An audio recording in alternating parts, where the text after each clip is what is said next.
Bienvenidos a Vivir de Nuevo. Soy Gaby Escamilla, psicoterapeuta, y el día de hoy tenemos una invitada de lujo, nuestra querida Ceci, muy querida por nuestra institución, y me gustaría darle la bienvenida. Ceci, ¿cómo estás? Hola, muchísimas gracias por haberme invitado. Es un placer estar aquí. Muy bien, gracias a Dios. Sí. Oye, Ceci, fíjate que estamos haciendo este tipo de momentos, de episodios para poder compartir, sobre todo, experiencias de vida y de recuperación. Sabemos que tu historia es una joya y hoy es, y hoy es muy padre poder tenerte y que nos platiques sobre cómo fue tu proceso en recuperación y también cómo fue tu vida antes de recuperación. Entonces, pues te cedo la palabra. Platícanos un poquito cómo era antes. Bueno, te cuento cómo era antes. Básicamente yo tengo muchísimas clínicas, fui multirecaída o soy multirecaída, como quieran ponerlo. Mi sustancia de uso, ¿sí? Básicamente era speedball y ácidos. Bueno, le entraba de todo, ¿no? O sea, Sí, sí, todo, sí. todo lo va, pero bueno, por ejemplo, el alcohol nunca fue mi fuerte. Entonces, yo necesitaba tomar demasiado alcohol para llegar al grado donde me gustaba, que era cuando da vueltas la cama y poder bajar el pie, ¿no? Y entonces realmente yo decía, no, es demasiado, o sea, desperdicio de sustancia y desperdicio de tiempo para poder llegar a ese punto. Entonces, a mí el alcohol, pues no se me dio. A mí realmente fueron drogas fuertes. Okay. No, tampoco la marihuana, o sea, sí la probé, la fumé, pero realmente, pues no se me dio, ¿no? Entonces, básicamente mis sustancias, pues era de todo un poco, pero básicamente era heroína, cocaína y ácidos. Eso era lo que a mí me gustaba, ¿no? Mi fondo de sufrimiento, allá y entonces, después de tantas clínicas, mi fondo de sufrimiento, yo creo que mi fondo de sufrimiento fue devastador. Fue devastador. Yo terminé viviendo en la calle, ¿no? O sea, ¿A qué edad? Híjole, cuando yo terminé viviendo en la calle tendría aproximadamente unos 20 años. Muy joven. Exactamente. O sea, la sustancia me llevó a tal punto, ¿sí? Que mi obsesión y mi compulsión era tan grande, ¿sí? Que yo vivía para consumir. Vivía para drogarme. Mi vida no tenía ningún plan, ningún sentido, ningún proyecto. Yo lo único que era escapar de la realidad, escapar del mundo. No quería saber nada de nadie. Lo único que quería era el próximo fix, la próxima droga y nada más. O sea, yo vivía para drogarme. Entonces tuve severas sobredosis, múltiples internamientos. Llegué a pesar 36 kilos, Uy. llagas en los brazos, llagas en la lengua de las convulsiones, la lengua abierta, verde, ¿no? Un color verde terrible, citrino. Pues en muy mal estado, ¿no? Muy, muy, muy mal estado. De hecho, a mí me cerraron las puertas de todos lados, ¿no? De todos lados, o sea, en mi casa, bueno, yo me acuerdo, mi mamá me mandaba a buscar por cielo, mar y tierra. Mi mamá iba a las 12 de la noche a Tepito a buscarme, a ver dónde estaba la niña, y me internaban, y volví a salir, y me volví a drogar. Y así pasó un periodo de tiempo, ¿no? Y yo cada vez que consumía y cuando convulsionaba, ¿sí? Las sobredosis eran conscientes. Era como jugar a la ruleta rusa. ¿Cómo? A ver si ahora sí ya me carga la fregada, de una buena vez, ¿no? Tengo un par de intentos de suicidio, ¿no? Una vez en un hotel, se me ocurrió que ya no quería vivir y me colgué de la regadera y que se rompe la regadera y que me pego en el coxis con la tina. No, hombre, traía morado por 3 meses, ¿no? Sí. Entonces, pues fue muy, muy duro el fondo. Pero yo creo que ese fondo, ¿sí? Para mí fue necesario para poder realmente salir, ¿no? Yo considero que pues, no toda la gente debería llegar a ese punto, porque el fondo no es que llegas a un tope, Claro. ¿no? Y ahí ya hasta ahí, de ahí tienes que salir. O sea, le rascas los metros que tengas que rascar, hasta donde ya no puedes más, hasta donde o te mueres o sales. No hay de otra. Sí. ¿no? Entonces, tienes dos opciones, o morir o salir. Oye, Y yo estaba empeñada en morir. sí, es lo que te iba a decir. O sea, tenías 20 años y estabas, así como me lo describes físicamente, estabas pues deshecha Hecha en la cuita. parte emocional y espiritual, pues Física ni y... hablar. No, intelectual, bueno, o sea, yo te quiero contar, ¿no? La locura en todo su esplendor, ¿no? Entonces, ese era él antes. Ok. ¿Qué te llevó a los 20 años a estar en esas condiciones? ¿Qué me llevó? Yo creo que fue un sinnúmero de factores. Como sabemos, esta es una enfermedad multifactorial, o sea, Sí. son demasiados factores que influyen para que se destape. Primero que nada, pues yo soy hiperactiva, ¿no? Tengo déficit de atención de hiperactividad, para empezar, ¿no? Mi mamá dice que nací mentando madres, para empezar, ¿no? Y entonces de chiquita, pues obviamente yo tengo dos hermanos y pues toda la culpa la tenía yo siempre, ¿no? O sea, lo que hacían los demás no importaba, todo el mundo decía, fue Cecilia, ¿no? Y Cecilia, Cecilia, Cecilia. O sea, desde muy temprana edad, con la hiperactividad, que yo llegaba a la escuela, me sentaba en la banca y a mí me pica todo por esta hiperactividad y yo no podía concentrarme y quedarme sentada, pues desde ahí era un rollo tirar a la escuela. Yo odiaba la escuela porque yo no podía estar sentada tantas horas, ¿no? Sí. Y bueno, allá y entonces no era tan fácil como hoy poder diagnosticar un menor, un niño con un déficit. Entonces, pues simplemente era terrible, ya sabes. Ah, no, esta me salió loca, decía mi mamá, esta salió, es terrible, terrible, ¿no? Sí. Todos los dolores de cabeza, ya sabes, o sea, todo es Cecilia, Cecilia, Cecilia, Cecilia. Entonces, desde muy temprana edad, o sea, esta carga emocional de, híjole, De no tener un lugar. no, de no encajar en ningún lado. Sí, claro. No, por un lado. Por el otro lado, o sea, ser rechazado hasta por tu propia familia porque eres terrible, ¿no? Uy, no, eso es terrible. Uy, no, esto. Uy, no, aquello. ¿No? Todas las travesuras del mundo. Todo era Cecilia. No importa si había sido yo o no. O sea, yo pagaba los platos rotos de mis hermanos. Sí. Y pues para ellos era bien cómodo, ¿verdad? Hacían de las suyas y la que pagaba era yo. Entonces, de muy temprana edad, todo esto, toda esta carga emocional, ¿no?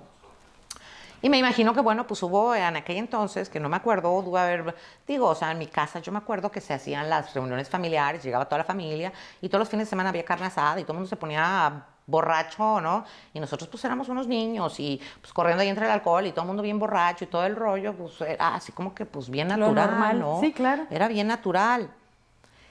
Pero yo creo que el parteaguas de todo fue, yo me acuerdo que yo cumplí 14 años, cuando yo cumplí 14 años mis papás se divorciaron. Y yo era la niña de los ojos de mi papá. Mi papá era el que me protegía, el que me defendía, era la niña de sus ojos. Y mi mamá hacía alianza con mis hermanos. Entonces, en el momento que mi papá se va, pues me quedo con el ogro. Espérate, ¿no? Y yo creo Sí. que ahí eso fue el parteaguas en mi vida, donde yo empiezo a consumir, ¿no? Empecé con alcohol, como todo mundo, ¿no? Unos traguitos, ¿no? Marihuana, el rollo. Pero como que no era suficiente como para evadirme de la realidad, de esa soledad existencial, de ese vacío abismal en el que yo me encontraba allá y entonces. A tus 14 años. A los 14 años, sintiendo ¿no? todo. Y entonces, bueno, pues yo empiezo a consumir y los niños y ya sabes, y el rollo, y me encuentro pues un galán allá y entonces, y yo chiquilla, y me encuentro un galán y pues imagínate, ¿no? Me da amor, cariño y protección, ¿no? Y el enganche emocional con ese vacío, con esa necesidad, pues me engancho, ¿no? Sí. Y soy madre a los 16.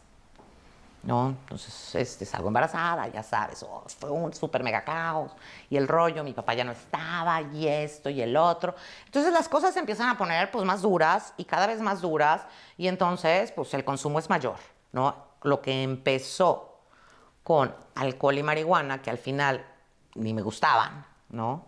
Hasta que se me atravesó la heroína, se me atravesó la cocaína, y eso dije, esto sí me gusta, ¿no? Y de ahí me fui de lleno. Sí. Me fui de lleno. Después el galancillo, pues yo salgo embarazada, ¿no? El bebé tiene 2 meses y el galancillo, pues se pierde, ¿no? Y, o sea, y empieza toda la locura, ¿no? O sea, toda esta locura emocional, de no saber qué hacer con lo que siento. Porque a mí nunca nadie me enseñó, nunca nadie me dijo, ¿sí? ¿qué es lo que sucede? Y siendo hiperactivo y la hipersensibilidad, ¿no? Entonces, pues todo se vuelve caótico. Sí. Entonces yo era un caos con patas. Sí. Y entonces, pues lo que menos quería estar era en la realidad porque era tan caótico que lo que menos quería era sentir. Sí, es... Entonces me dediqué a evitar a toda costa sentir. Ok. Porque era una forma de evasión, ¿sí? Tanto física, emocional, psicológica y obviamente espiritual. Pues, ¿cuál Dios? ¿De qué me estás hablando? O sea, ¿eso qué, con qué se come? O sea, olvídate, ¿no? No existía, sí, en mi vida. Ok.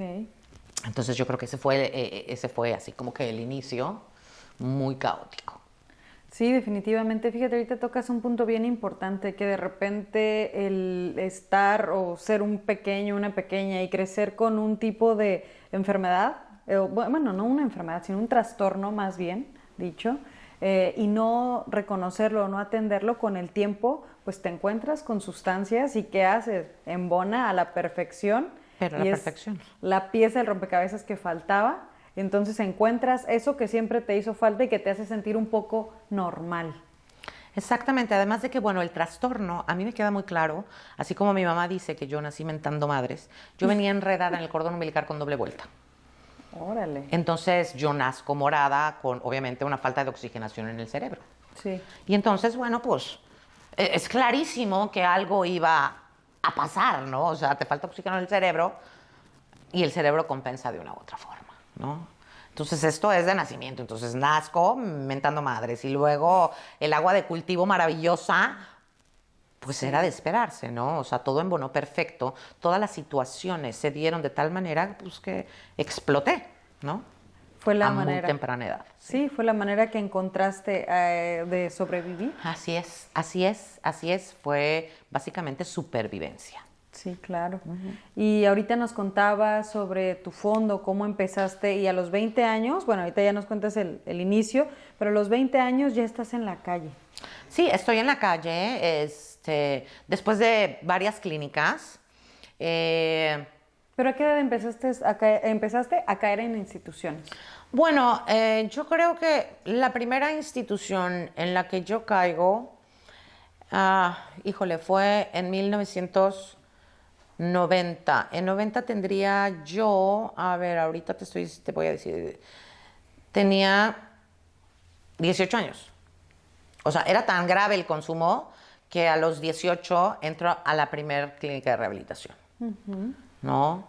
Y bueno, pasé de un proceso de desintoxicación a la primera clínica y obviamente pues medicada del psiquiatra, ya sabes, el rollo y todo esto, ¿no? Pero bueno, pues realmente, a pesar de el fondo, por así decirlo, yo creo que para mí todavía no había sido suficiente. Entonces salí y volví a consumir. Volví a entrar, volví a salir, volví a consumir, volví a entrar, o sea, así, ¿no?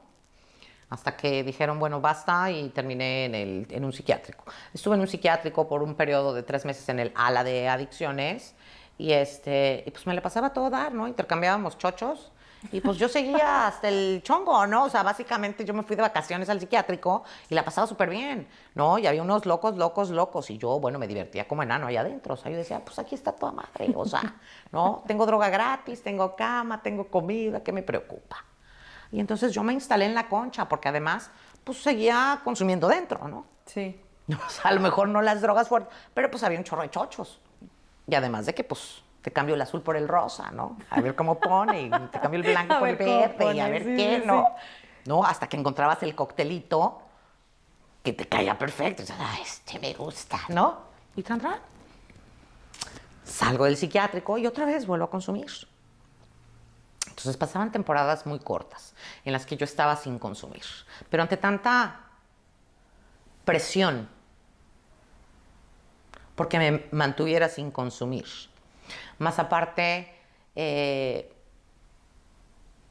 pues obviamente mi mamá bien codependiente y de una u otra manera pues hacía la víctima y te hacen sentir culpable y la culpa y el rollo y toda esta parte. pues, regresaba yo y decía, ay, no, qué infierno, mejor me vuelvo a drogar, eso está de la fregada, adiós. Y salía yo corriendo directito a drogarme, ¿no? A usar otra vez. Sí. Oye, para quienes nos ven y no conocen esta palabra de codependiente, ¿a qué te refieres con codependiente? Codependiente es el familiar, madre, padre, amigos, vecinos, o sea, lo que sea, que contribuye, ¿sí?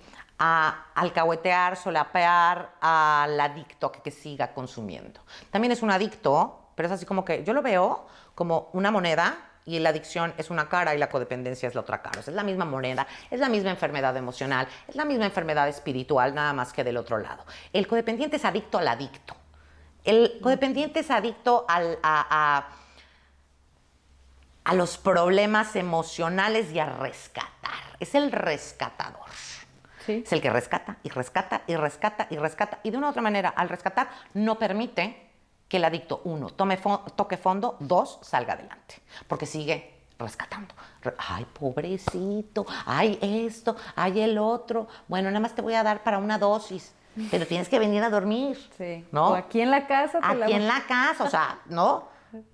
Yo te doy, pero aquí. ¿No? Yo te compro si te vas a rehabilitación. O sea, y es este juego de manipulación. Pero tampoco te dejan ni tocar fondo ni salir, ¿no? Sí. Entonces tú llegas a tu casa y Sí, constantemente. Sí, ante la realidad.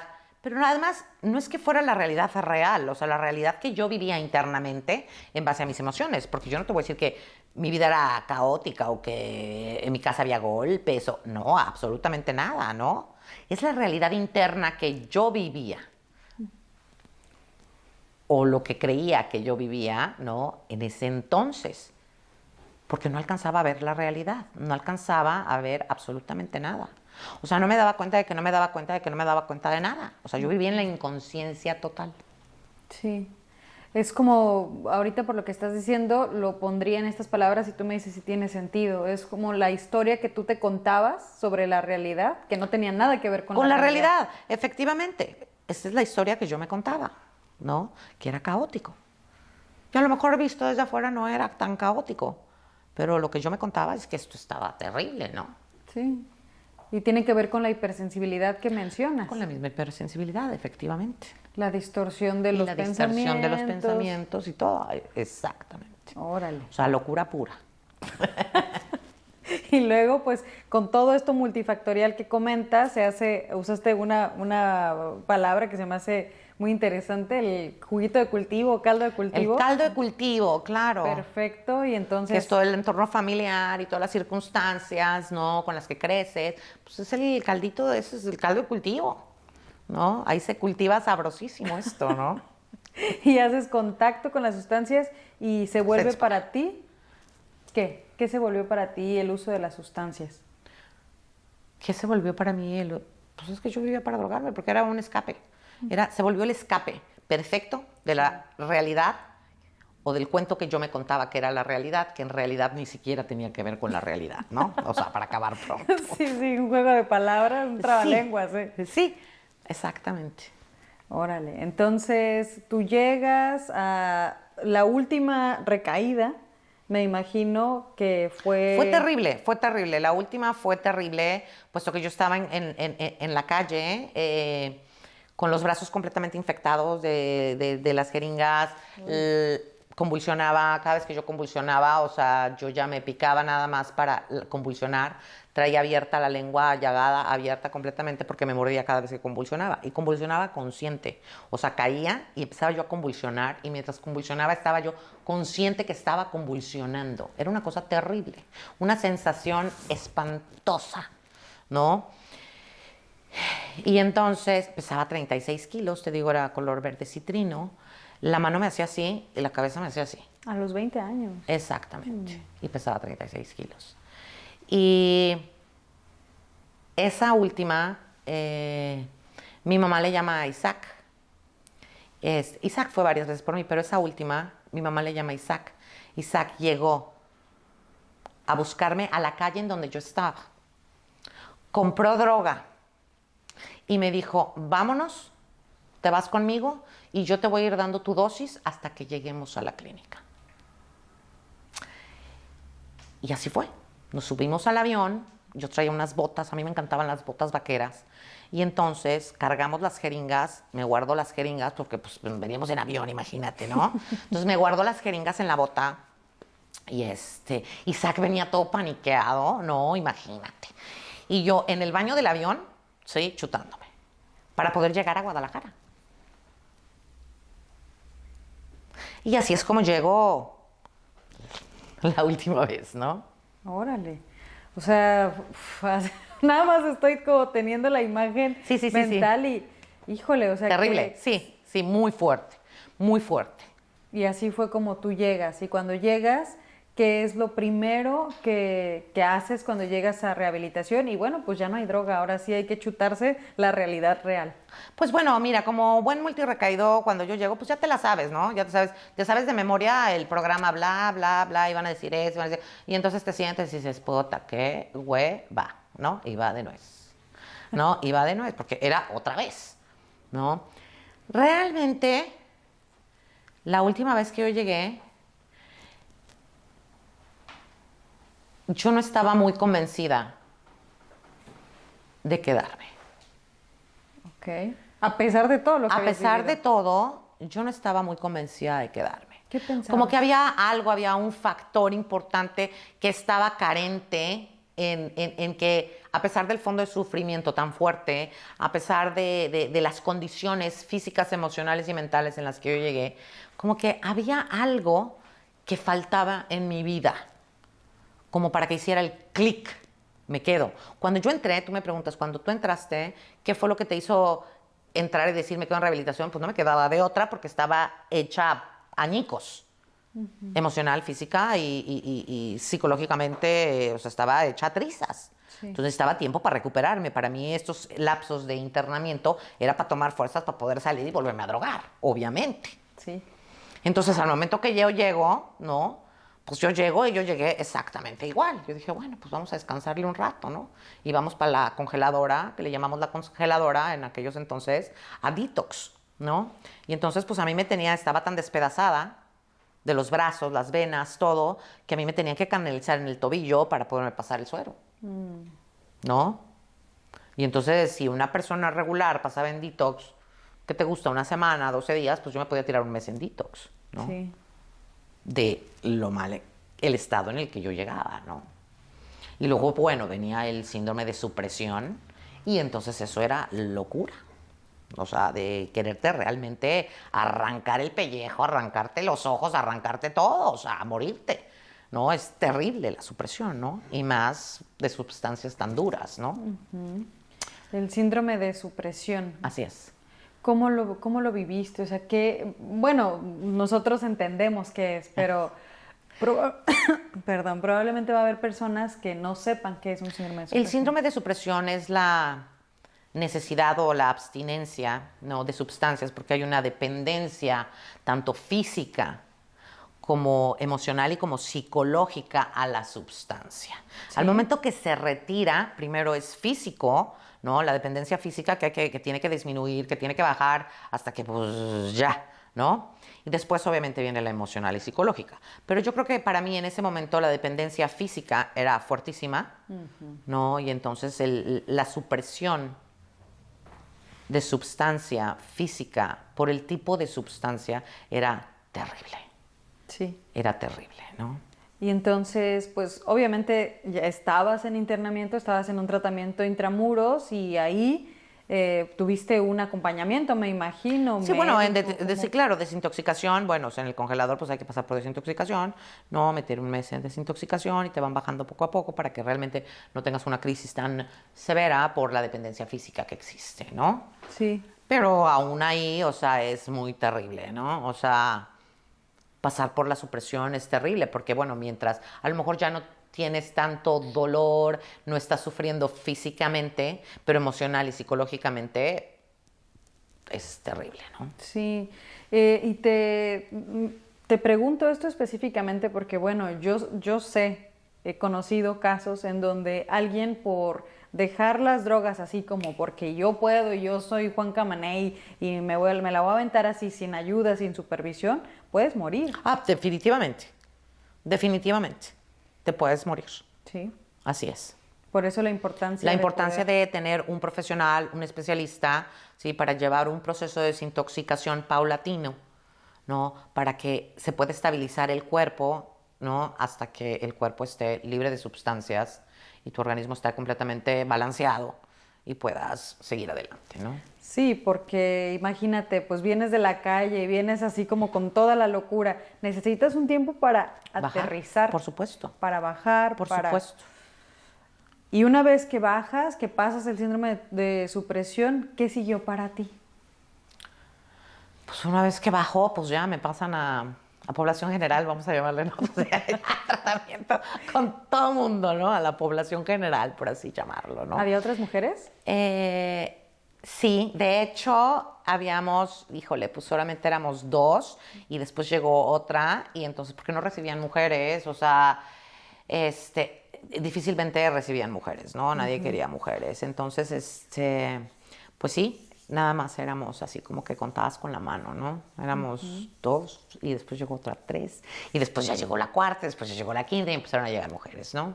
Pero éramos realmente muy pocas las mujeres.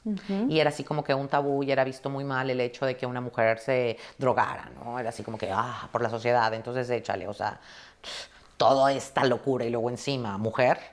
Sí. No, era así como que terrible, ¿no? Te mandaron a población general con otras mujeres, que había una, tal vez 2. Sí, yo digo población general, o sea, en la misma clínica, Sí, ¿no? sí, Ya sí. te mandan a tratamiento, entonces entras en tratamiento con toda la demás gente. La mayor parte eran hombres, había pues, 2 mujeres, ¿no? Y bueno, pues empezar a trabajar, ¿no? Y ahí aún en la clínica. Y bueno, es que estamos hablando de hace 27 años, no estamos hablando de hace 3, donde los tabús eran mucho más elevados, donde la población masculina era mayor y de una u otra manera, pues siempre es como que el dedo, ¿no? O sea, esa parte de puta, o sea, no, esa sí está loca, no, esa sí está loca, y no, puta, esa sí está loca, ¿no? Y decías, ¿neta?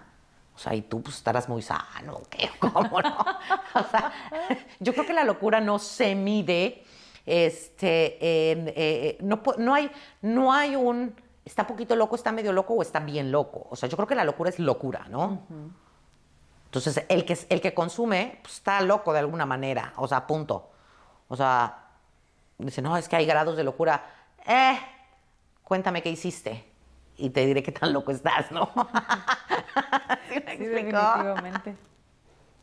Y entonces, pues, entras en el proceso, entras con tus compañeros, tener esta, podríamos llamarle barrera de ser mujer, porque... Sí, fue una barrera en aquellos entonces, el ser mujer fue una barrera, ¿no? Sí fue una barrera el poder entrar porque eres de los primeros que entra, de las primeras mujeres. Normalmente las mujeres son de buró, ¿sí? Normalmente las mujeres toman en su casa solas o se enchochan y, ay, no, es que está deprimida, ay, no, es que esto, y chocho, y están muy pues de buró y no salen a la luz y no se dicen, no se habla acerca de la problemática de adicción en mujeres, ¿no? Y bueno, aquí tienes a esta loca que explotó con todo, ¿no? Y entonces, pues era así como que, ¿no? ¡Qué impresión!, ¿no? ¡Qué impresión!, ¿no? Esa sí está gruesa, ¡qué impresión!, ¿no?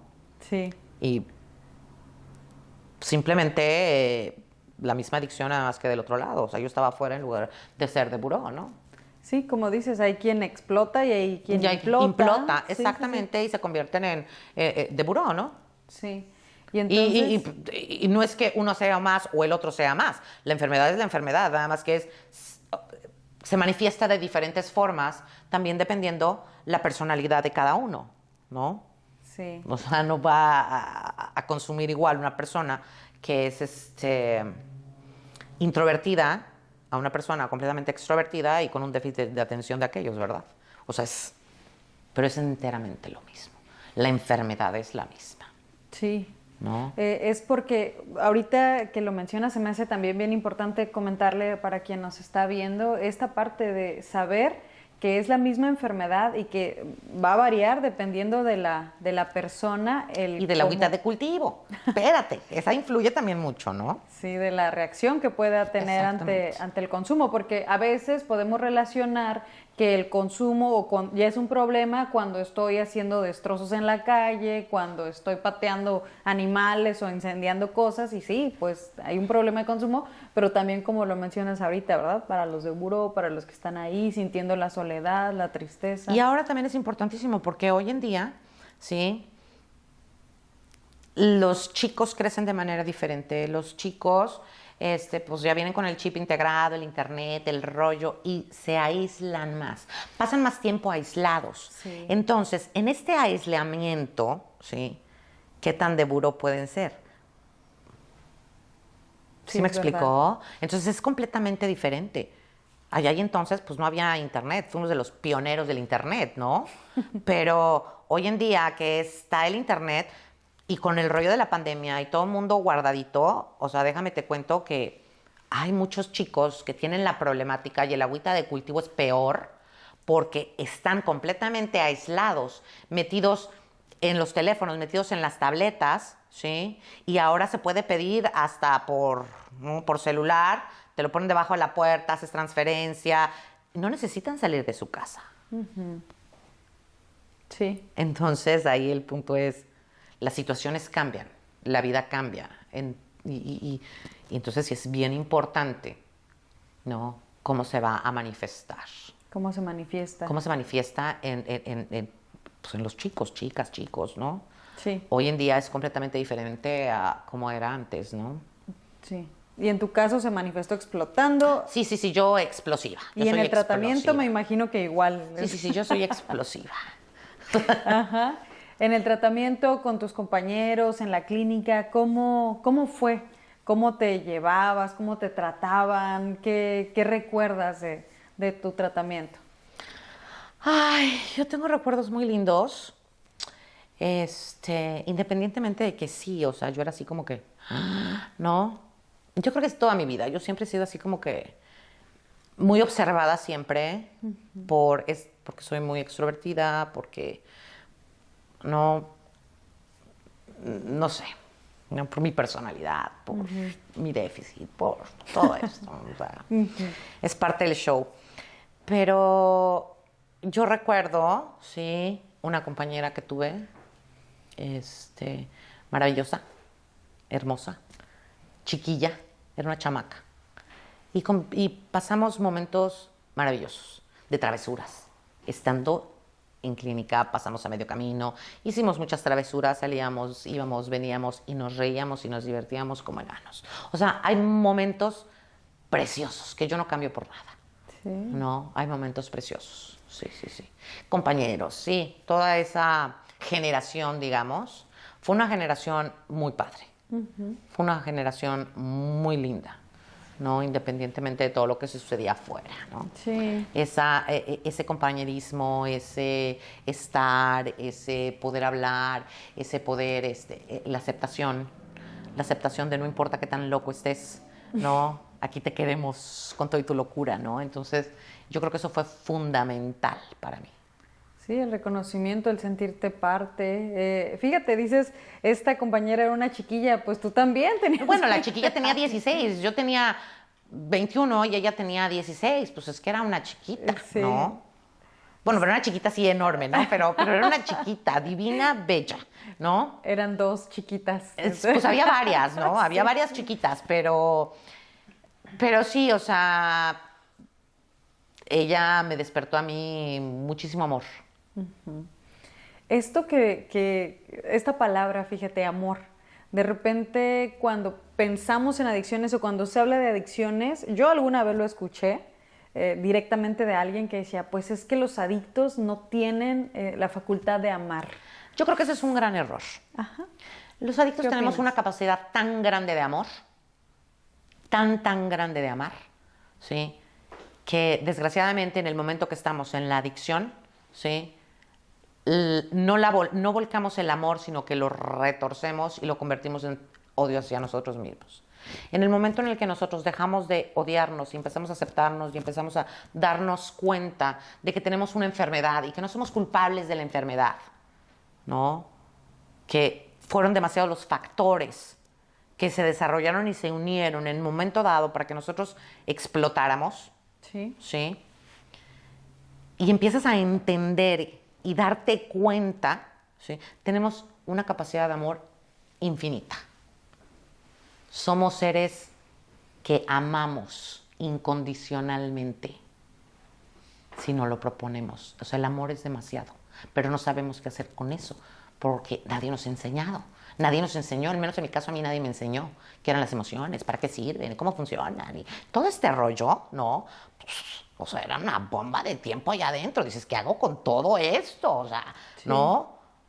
Lo que querías era deshacerte de todo eso, ¿no? O sea, sí, como dices, no sentir, no quiero sentir esto. ¡Qué tortura! Exactamente, es tanto que es tortuoso. En mi caso era tortuoso, ¿no? Sí, y me imagino que también, bueno, dentro del proceso de tratamiento, el acompañamiento, todo, pues es una invitación a mirarte, detenerte y ver qué está pasando conmigo, qué estoy sintiendo, porque ya no hay droga.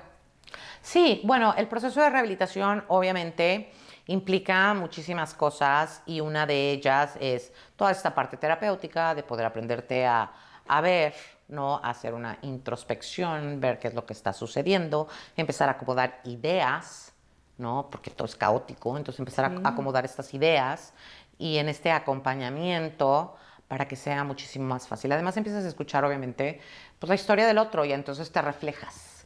Es como, yo le llamo la casa de los espejos. Y aquí, el que no cae resbala, ¿no? O sea, no hay más. En esta casa de los espejos está hablando uno y tú te identificas, te estás viendo, hay ciertos comportamientos, no que su historia, su género, o sea, te identifiques, sino hay ciertas cosas de su historia con las que te identificas. Tanto de uno como el que sigue, como el que sigue, como el que sigue. Y a lo mejor, sí, tu historia, sí, otro se puede identificar con esta historia. Sí. En lo que estás sintiendo, lo que estás viviendo, ¿no? Y entonces claro. Es una forma de sanar. Ves en el otro lo que a ti te sucede y dices, bingo, te cae el 20 de repente y dices, ¡ah! Pues sí, a mí también me pasa. ¿Y cómo le está haciendo? Porque puta, a mí me está cargando la fregada, ¿no? Entonces es la casa de los espejos. Sí. Y es maravilloso. Entonces vas en acompañamiento y vas trabajando lo que no ves en ti, en la historia del otro. Porque a lo mejor yo no me doy cuenta de ciertas cosas, pero escucho la historia del de enfrente. Por eso es un espejo. Escucho y me estoy viendo. En su enfermedad veo mi enfermedad. En su locura veo mi locura. En su miedo veo mi miedo. En su profundo amor veo mi profundo amor. Qué bonito eso, porque de repente te digo, dices, pues hace 20 y tantos años, 27 años, sí, pero en cuestión de adicciones, pues no, sobre todo lo que tiene que ver con tabús, con ideas sobre la imagen de quién es un adicto, te digo, a veces es, pues de delincuentes, de personas que no tienen valores, que no, sin entender que es una enfermedad, que es una persona que es capaz de amar, que tiene dentro de sí muchos valores, muchas cosas que no sabe cómo expresar. Y de repente escucharte me conmueve porque no sé, pues no sé ni ponerle una palabra, pero me conmueve saber que a veces es en esa búsqueda de lo que necesitas que te encuentras esta escapatoria. Y cuando llegas a un tratamiento, ya no hay para dónde escaparte. Exacto, no hay escapatoria. Pero no es que sea la escapatoria física. No son las 4 paredes. Ya no te puedes escapar de ti mismo, ¿no? Que eso es lo más maravilloso. Que te tienes que ver al espejo y desnudarte, ¿no? Entonces, desnudar el alma. No la lonja, no la estría, no. Desnudarte pero del alma, ¿no? El poder ver y reconocer tus demonios. Qué difícil. Tus demonios. Y poder hacer las paces con tus demonios. Amar a tus demonios. Y dejar de pelear con ellos. Ese es el punto. Sí. El poder abrazar a tus demonios. El poder decir, sí, está bien. Sí, esto también soy yo. Sí. Y está bien. Lo difícil, me imagino, y el miedo que debe dar. Es pavoroso. Pavoroso. Sí. ¿Sí? Pero es un proceso de solo por hoy. Es un día a la vez. No te tienes que aventar el bocado de horror. No, te lo vas aventando al suave. No, es que ¿quién va a poder con tanto demonio, con tanta locura? No, esto es un proceso. Y es un día a la vez. Y todos los días por el resto de mi vida.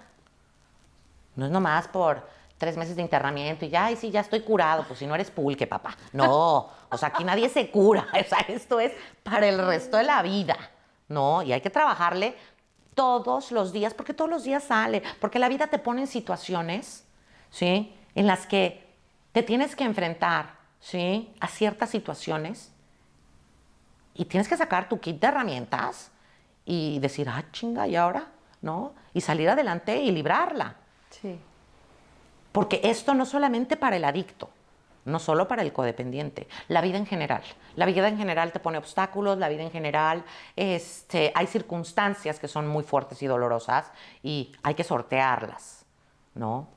Entonces, y esta es la realidad y este es el devenir de la vida, ¿no? Entonces, este kit de herramientas es importantísimo porque es la base de la vida.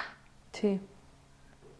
Y si te pones pila, igual, y lo aprendes en la clínica. Porque eso solamente es la base, es el sustento. Sí. Y esto es todos los días.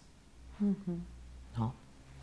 Híjole, dices la base en la clínica y de repente el otro día comentaba, creo que estoy un tiempo, me quitan todo del cuerpo, salgo y ya estoy curado, estoy sano. Incluso desde la parte familiar hay quien lleva a su familiar y dice, pues arréglenmelo y ya, me lo llevo a los 2 o 3 meses y ya quiero que sea una persona normal, que no se enoje, que no consuma, o sea... Que esté curado.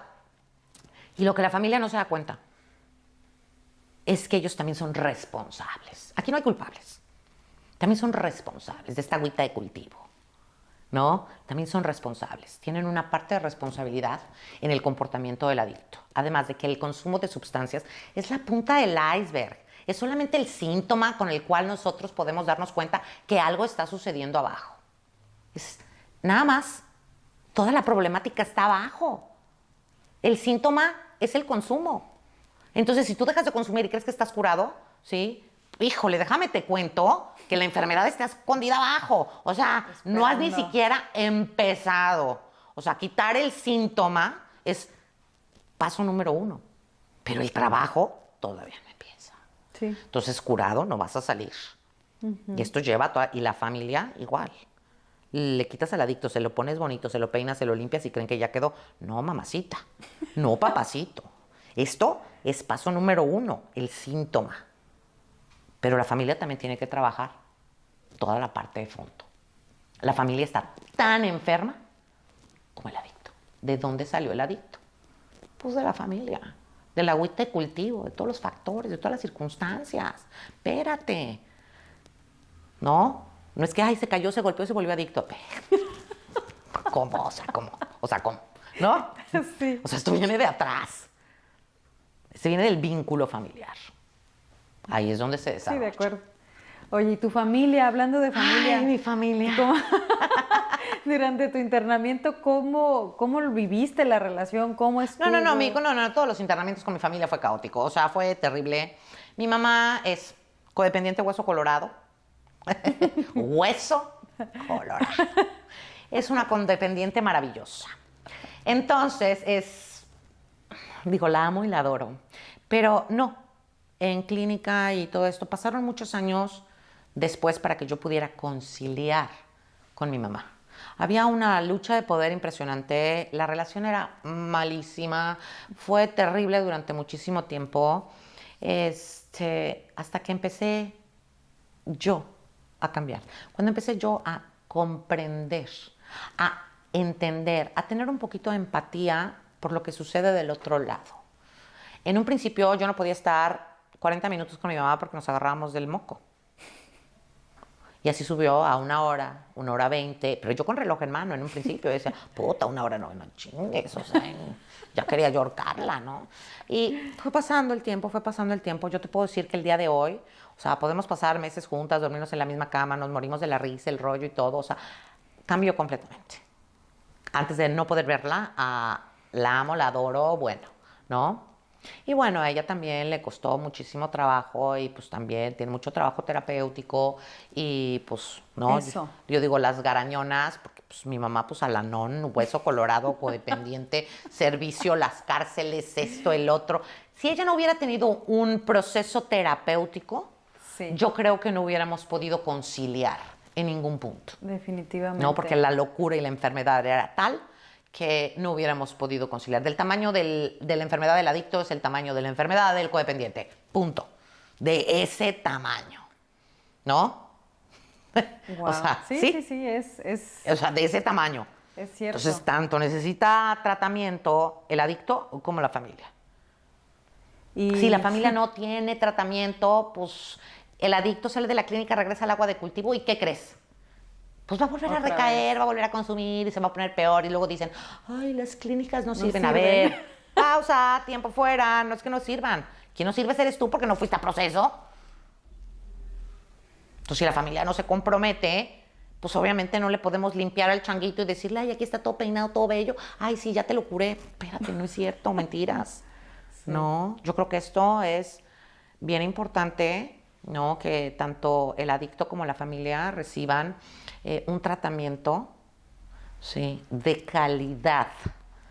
Hay muchísimos tratamientos afuera, hay muchísimos lugares donde pues nada más es, sí, va al tratamiento, pero no hay realmente un trabajo terapéutico profundo. Sí. Nada más es por encimita y, ay, los 12 pasos y 1, 2, 3, 4, 5, 6, 7, 8, 9, 10, 11, 12, ah, ya estás listo, bye. Vete a tu junta y tran, ¿no? Espérate, hay mucho trabajo terapéutico antes de poder llegar al primer paso. O sea, olvídate del de 12, o sea, olvídate, ¿no?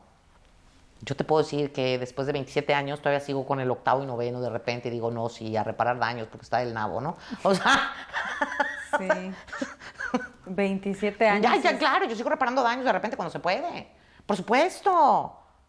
Por supuesto, pues si fue un torbellino, ¿no? Que iba destrozando y dónde despedazando ibas? todo a su alrededor. Entonces, de repente, después de 27 años, me llego a encontrar a alguien y dices, puta, qué cagada, o sea, ese sigue partido. No, pues, vamos a ver si podemos reparar, si se puede, y si no se puede, bueno, pues con permiso, buenas tardes, ¿no? Sí. Discúlpame, pero pues, no. Pero eso es un proceso de todos los días. Sí. Es un proceso de por vida. Definitivamente. Y creo que me gustaría retomar esta parte que mencionas de la importancia de la familia. La importancia de la familia. Esto se me hace muy así central dentro de lo que dices para poder regresar a la relación o sanear esta relación con mamá. Fue necesario que ella y yo, porque fíjate lo que nos encontramos muchas veces, la idea de que nada más es él y yo estoy bien, pues yo no que se tengo droga es él. problemas. Ajá. Sí, el que se droga es él. ¿Por qué se droga él? O sea, ¿cuánto estás aportando tú para que ese se vaya a drogar? ¿Cuánto le gritas para que se vaya a drogar? ¿Sí me explicó? Sí. O sea, hay un factor de responsabilidad importante, que la familia cree que ellos, porque no se drogan, porque son responsables, porque van a trabajar, ¿sí? No están enfermos. Y también están enfermos. Sí. No, es como yo decía una vez. Mira, es que esto es bien fácil. Si tú ves, porque la sustancia puede ser droga, alcohol, juegos, sexo, comida, o sea, nombra lo que... Trabajo, lo que Sí. se te... Mi mamá es workaholic. Bueno, lo que se te ocurra se puede generar una adicción, porque es la obsesión y la compulsión. Es un patrón repetitivo de algo. ¿Sí? Unos, pues, nos gusta meternos hasta el dedo y otros, pues, se ponen a trabajar y otros, pues, ¿no? Le toman hasta que se cansan y así, ¿no? O sea, pues es que hay de todo en la senda del Señor, ¿no? Sí. Somos variados y tenemos No, diferentes gustos, que eso es lo bonito, la diversidad. Bueno, y como yo siempre digo, es bien simple. La familia, haz de cuenta que tienes una señora gordita, ¿sí? Y la ves en los tacos y se está atracando 20 tacos. La policía no va a llegar a decirle, señora, está arrestada por tragona. Por supuesto que no. Está el papá trabajando hasta las 3 de la mañana en la oficina, no va a llegar la policía y le va a decir, usted está arrestado porque es adicto al trabajo. No, ¿qué es lo que sale? ¿Cuál es el síntoma del problema familiar? El adicto. Ese es como una olla express. Es la válvula de presión que te está diciendo que hay un problema, ¿sí? En ese caldito que estás cocinando, en esa olla. Uh-huh. Y en esa olla está la familia. Y la válvula de escape es el adicto.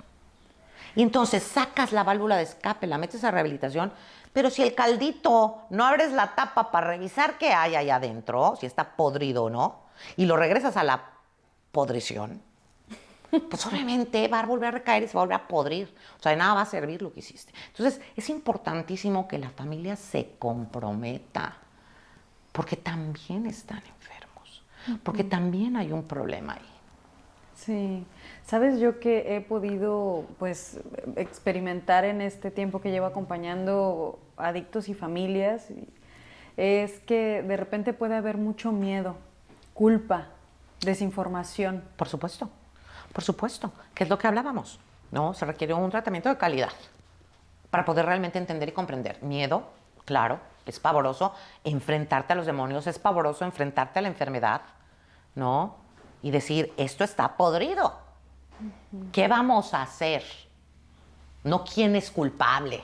Eso. ¿Qué vamos a hacer para resolver la situación? Aquí no hay culpables, aquí hay responsables. Y si cada parte se responsabiliza de su propia caca, ¿no? Porque está bien oloroso y está bien putrefacto todo. Entonces, si cada uno dice, pues esto es mío, esto es tuyo, esto es tuyo, esto es tuyo, y cada quien hace la parte que le corresponde, ¿sí? Es muchísimo más fácil. Sí. A que todo el mundo le avienta toda la mierda al adicto y dice, toda esta mierda es por el adicto. ¿No? Y el adicto está hasta acá de mierda, y la mierda ni siquiera es del toda, una parte sí. Una parte. Pero estás hasta acá de mierda y tratas de respirar y no puedes ni respirar. Entonces, a ver, espérese, pero ayuda, a ver, esto no es mío, esto no es mío, esto no es mío, ¿no? Y también aprender a poner límites en esto no es mío, esto no es mío. Y que el codependiente asuma y que diga, bueno, sí tienes razón, esto es mío, ¿no? Es un trabajo conjunto. Sí. No hay otra. Pero yo no veo otra, ¿eh? Sí, no, pero pues imagínate, para que la otra persona, la otra parte diga esto me toca, pues es de verdad entrarle a un proceso de terapéutico.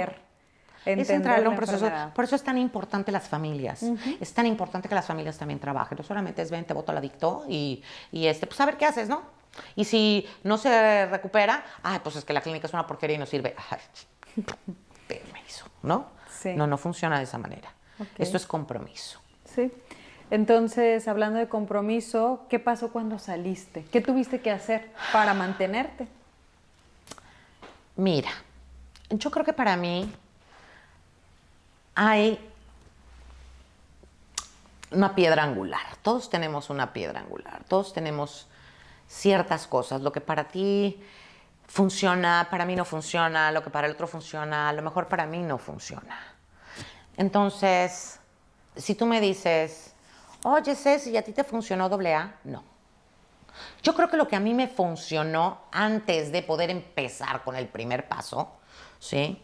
Lo que a mí me funcionó, o sea, fueron algún tipo de terapia profunda alternativa a lo normal, para poder redescubrir qué es lo que estaba sucediendo conmigo, uh-huh. ¿no?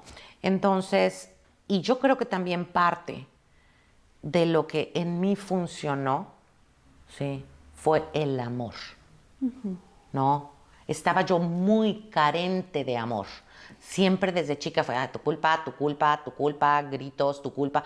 Sí, te quiero, pero realmente la necesidad, o sea, ese vacío, que es lo que yo encuentro en la clínica.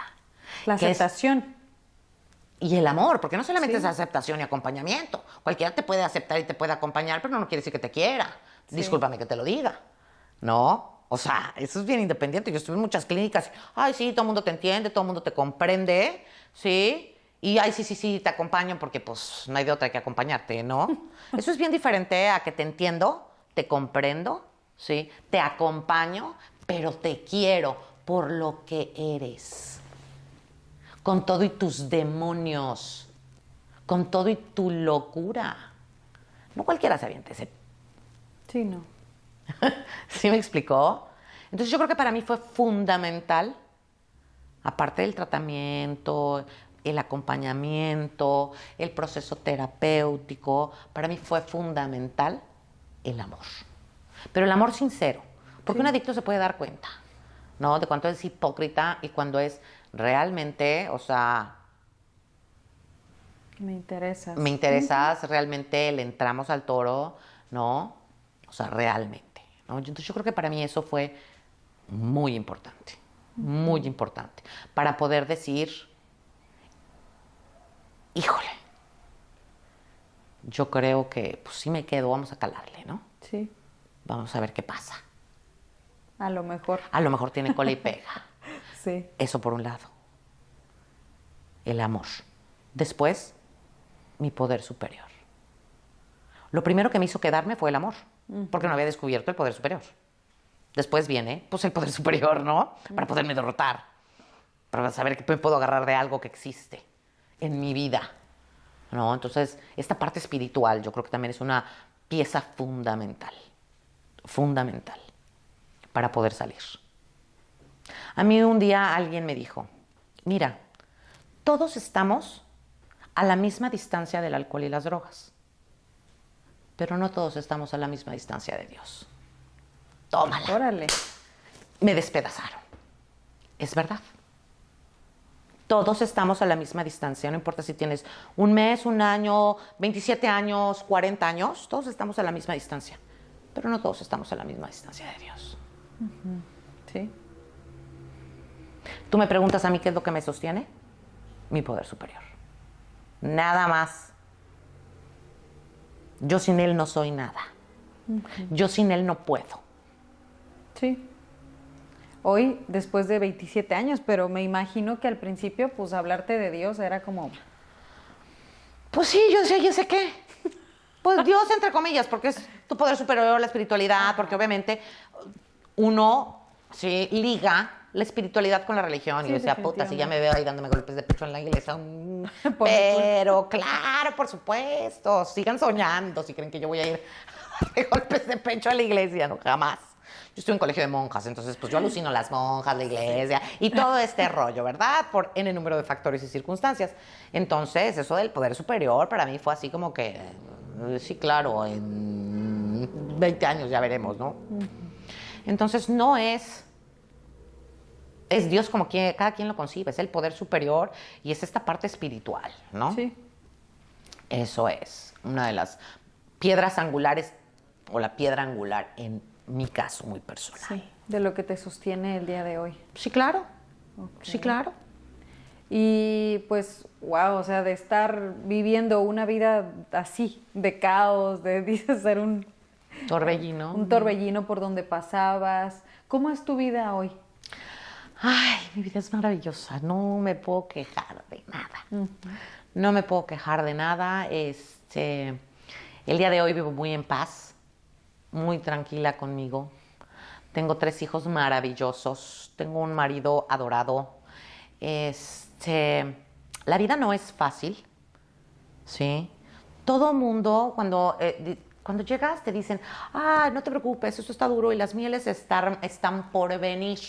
Lo mejor está por venir. Lo Sí, mejor sí. está por venir. Sí, claro que lo mejor está por venir. Pero es a Dios rogando y con el mazo dando. Permítame que te diga. O sea, no va a llegar así por obra y gracia del Espíritu Santo absolutamente nada. O sea, yo tengo que trabajar todos los días, ¿sí? Para que esto suceda, para que esto sea maravilloso.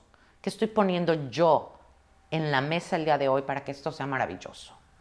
Entonces, es un trabajo continuo de todos los días. Y la vida se pone dura. Y la vida tiene obstáculos. Y la vida te pone pruebas para ver de qué estás hecho, ¿no? Y tienes que sacar tu kit de herramientas, ¿no? Y decir, híjole, pues no tengo las llaves Tilson para esto, pero déjame pensar, ¿no? Sí. ¿Qué voy a hacer? Y entonces es generar nuevas herramientas, ¿sí? Agarrarte de tu poder superior, ¿sí? Y salir adelante, ¿no? ¿Y cómo vas a sortearlo? Entonces tienes herramientas, puede ser el grupo, puede ser tu terapeuta, pueden ser tus compañeros, puede ser, o sea, alternativas. Hay muchísimas. Entonces tú decides qué es lo que vas a utilizar para poder sortear esto. Sí. ¿No? Entonces, porque la vida sí no es fácil. También hay gente que no es adicta y también se las ve duras en la vida. ¿Sí? Y no tiene padrino, y no tiene madrina, y no tiene grupo, y sin embargo tienen que salir adelante y la gente sigue saliendo adelante.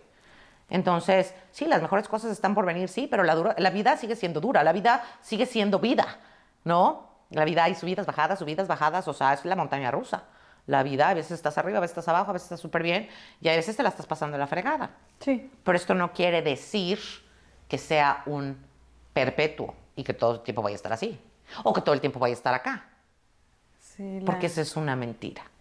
Yo te mentiría si te digo que, sí, no, tengo 27 años así, de muertita nada, ¿no? Eso está poca madre. No es cierto, no es cierto. Te mentiría, no es verdad.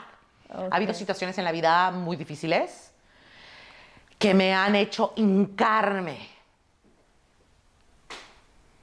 y decir que se haga tu voluntad porque yo no puedo. Y en ese hincarte y en esa situación. No, pero es hincarme literal. O sea, caer desplomada de rodillas. Sí, pero en ese hincarte no es. Porque antes era lo que comentas que hacías. No, antes salía corriendo y pues, me drogaba, ¿verdad? Droga. Sí, entonces hoy es encontrar la fortaleza ante esas circunstancias de la vida en estas herramientas que dices y en la capacidad de elección. Exacto. Que son fracciones de segundos entre lo que siento, lo que pienso y lo que hago. Normalmente, yo, como todos los adictos, sientes y reaccionas ante el impulso. Tuve que aprender a pensar. Siento, pienso y actúo. Y este pensar a veces son fracciones de segundo. Es como andar en coche.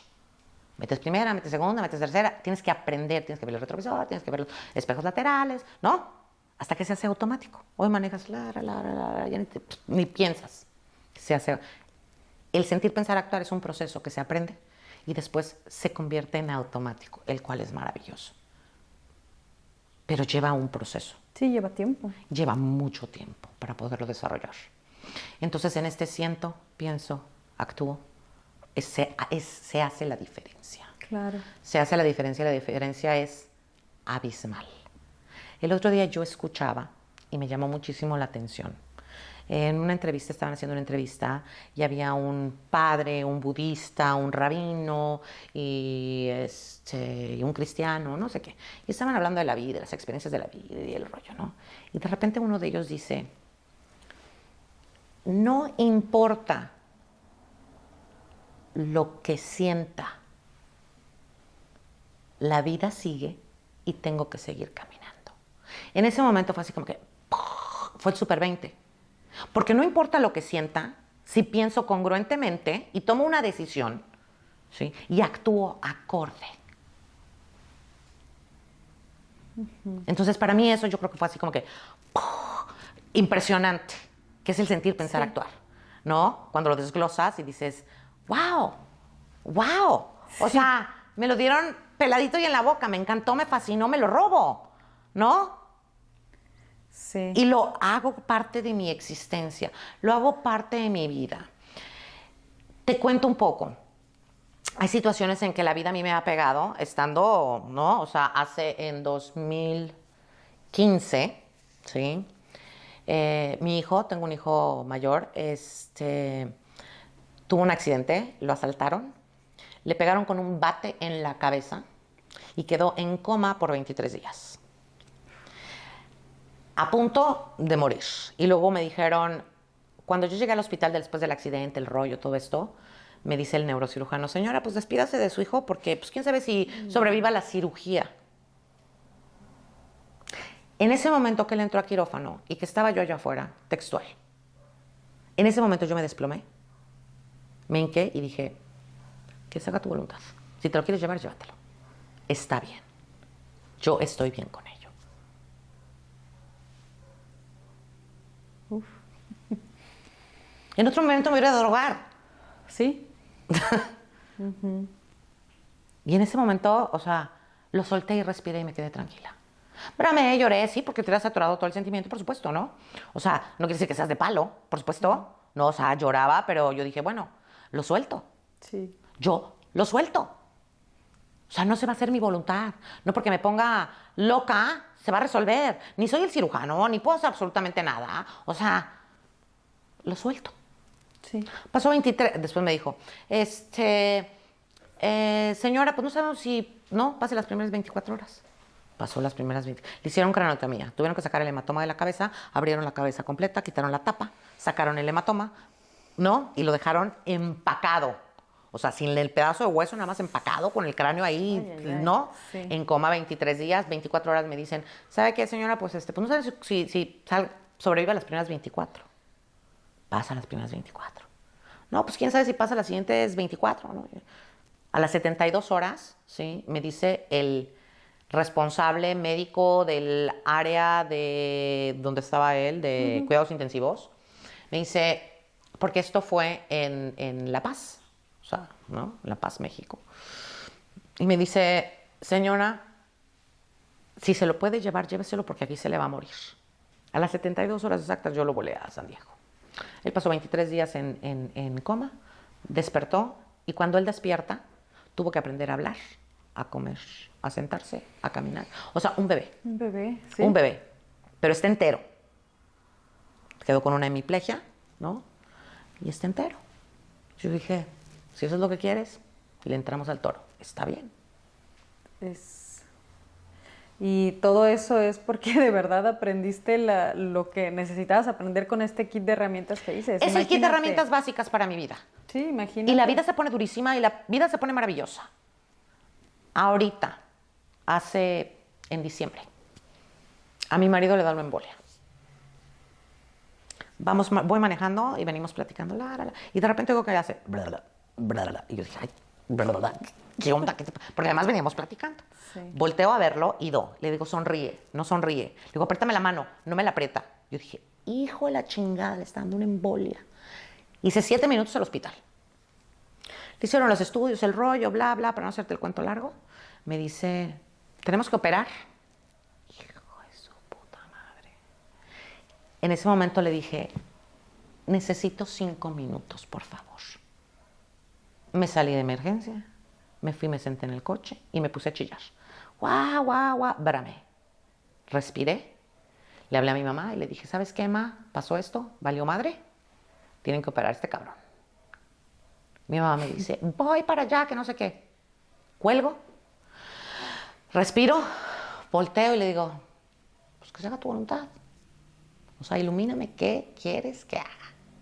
¿Qué puedo hacer para resolver? ¿No?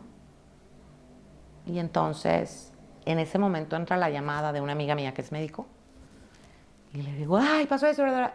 En este momento te estoy mandando un neurocirujano, el mejor que hay. Me habla el neurocirujano, me dice, señora, no se preocupe, mañana estoy ahí a las 9 de la mañana, ya de instrucciones en el hospital.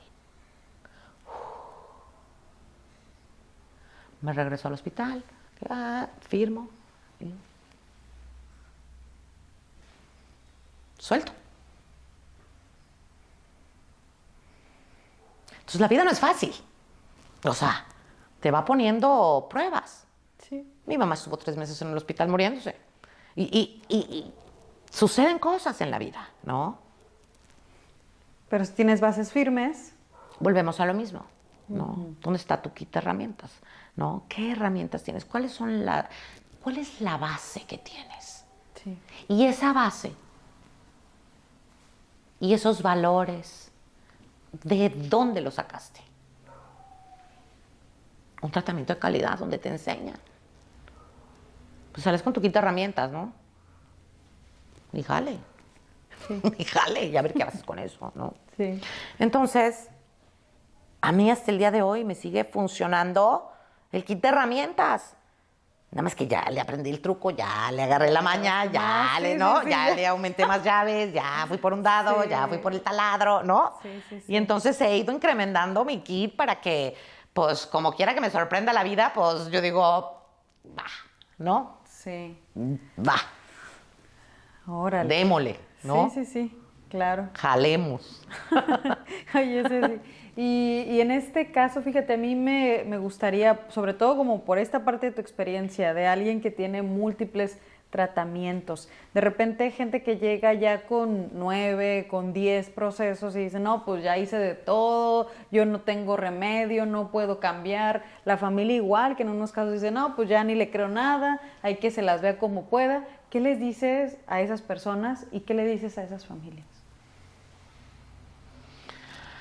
Ay, ¿qué le diría yo a esas personas? Mira, primero que nada, ¿sí? Esto no funciona si tú no quieres. O sea, a mí me queda clarísimo, ¿sí? Tiene que haber algo, ¿sí?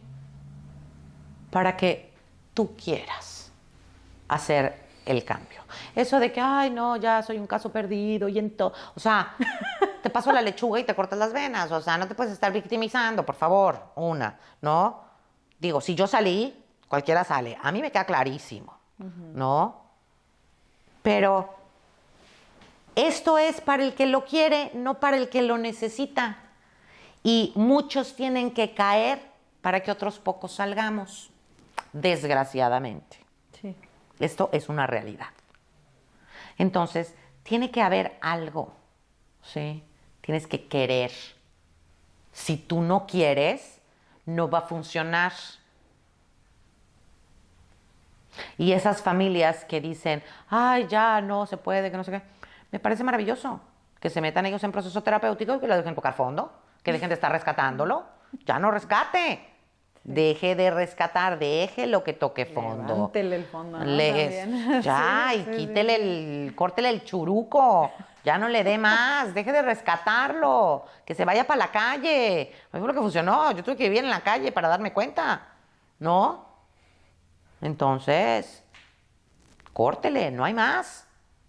Una, dos, una vez que toca fondo el adicto, ¿sí? Y está metido en el hoyo y volteas y ves la luz ahí arriba.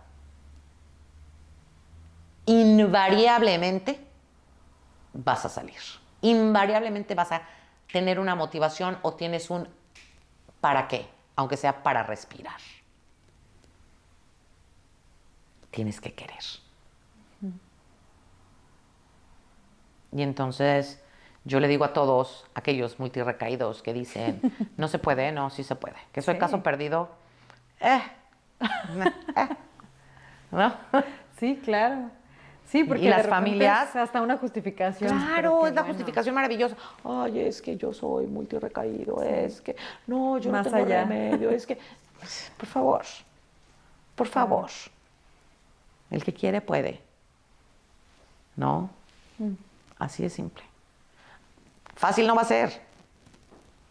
Doloroso va a ser súper doloroso. Pero ¿qué crees? Sí se puede y vale la pena.